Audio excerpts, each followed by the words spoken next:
इस चैनल को सब्सक्राइब कीजिए और पास में दिया गया बेल का आइकन दबाइए। आज तेजी से बढ़ रही थायराइड की बीमारी है या नहीं है, उसके लक्षणों से यह आसानी से जाना जा सकता है। लेकिन थायराइड का लेबोरेटरी टेस्ट कैसे किया जाता है, ये बहुत सारे लोग नहीं जानते हैं। दोस्तों, थायराइड फंक्शन का टेस्ट ब्लड लेकर किया जाता है। ब्लड की जांच करके थायराइड ग्रंथि ठीक तरह से कामकाज कर रही है या फिर नहीं कर रही है, यह तय होता है। इसके लिए T3, T3RU और TSH नाम के टेस्ट किए जाते हैं। दोस्तों, आप जानते ही होंगे कि थायराइड ग्रंथि में ट्राइओडोथायरोक्सिन यानी कि T3 और थायरोक्सिन यानी T4 नाम के दो हार्मोन का उत्पादन होता है। ग्रंथि में दोनों हार्मोन का उत्पादन ठीक तरह से नहीं होने के कारण थायराइड ग्रंथि की बीमारी होती है। हाइपोथायरॉयडिज्म और हाइपरथायरॉयडिज्म ऐसे दो प्रकार की तकलीफें थायराइड ग्रंथि में होती है। थायराइड के संकेत मिलने पर डॉक्टर हमें ब्लड टेस्ट करवाने के लिए कहते हैं, जिन्हें T3, T3RU और TSH के नाम से जाना जाता है। टेस्ट के रिजल्ट के नतीजे कैसे होते हैं, आइए जानते हैं।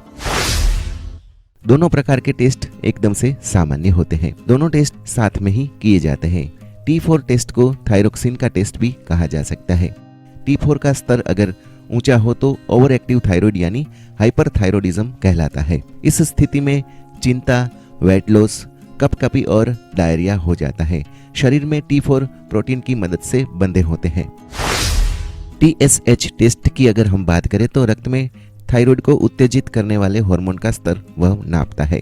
TSH की रेंज 0.4 से 4 ml के बीच में हो तो स्थिति सामान्य कही जा सकती है। अगर आपको हाइपोथायरॉयडिज्म के लक्षण दिखाई दे और TSH का लेवल 2 ml के ऊपर हो तो आपको हाइपोथायरॉयडिज्म की तकलीफ होने का खतरा ज्यादा रहता है।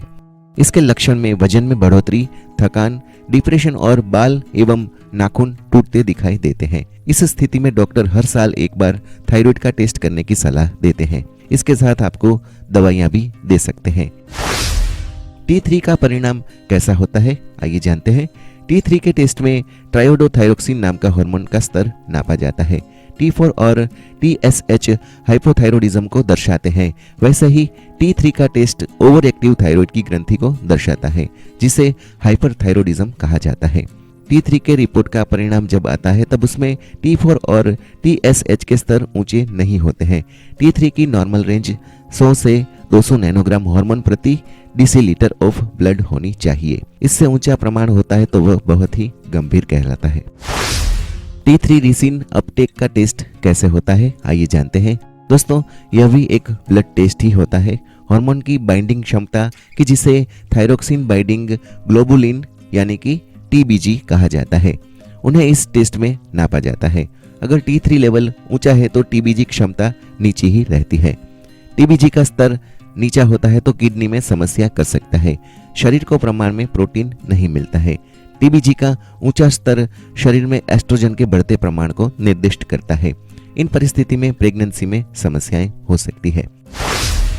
अगर ब्लड टेस्ट के रिजल्ट से थायराइड ग्रंथि ओवर एक्टिव या फिर अंडर एक्टिव है ऐसा परिणाम आए तो डॉक्टर आपको अल्ट्रासाउंड टेस्ट करने को भी बोल सकते हैं। थायराइड की ग्रंथि में कोई स्ट्रक्चरल प्रॉब्लम है या नहीं है, यह इस टेस्ट में देखा जाता है। इसके परिणाम के बाद अगर आपको जरूरत लगे तो डॉक्टर थायराइड ग्रंथि के टिश्यू को लेकर कैंसर के टेस्ट के लिए भी भेज सकते हैं। अगर अल्ट्रासाउंड का टेस्ट नॉर्मल आता है तो चिंता की कोई बात नहीं होती है। दोस्तों, आपको अगर थायराइड के लक्षण दिखाई दे तो आप ब्लड टेस्ट जरूर से करवाएं, अपने डॉक्टर से मिलें और उनकी सलाह लें। कैसा लगा ये वीडियो हमें कमेंट करके जरूर से बताएं। आपका दिन शुभ रहे।